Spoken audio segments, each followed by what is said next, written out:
ہاں جی، اب ہم نے دیکھنا ہے، یہ واؤ ہے، اس کے اوپر لگی ہوئی ہے جزم، تو یہ ہو گیا واؤ ساکن۔ واؤ ساکن ہو جہاں بھی، یہ جزم جب بھی واؤ کے اوپر آئے، واؤ ساکن ہو اور اس سے پہلے حرف کے اوپر آ جائے پیش، ٹھیک ہے؟ تو واؤ ساکن جب پڑھیں گے تو با واؤ ساکن کے ساتھ ملے گا، جب با واؤ پیش بو جب پڑھیں گے تو ساتھ ساتھ ہم نے ایک الف کے برابر لمبا کرنا ہے، کیونکہ ہر ساکن حرف جو ہوتا ہے وہ پچھلے والے کو اپنے ساتھ ملاتا ہے۔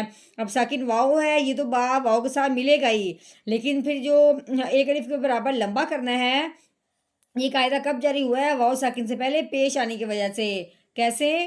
با واؤ پیش بو تو کریبو، یہ لمبا کیوں کر رہے ہیں؟ واؤ ساکن سے پہلے پیش آنے کی وجہ سے۔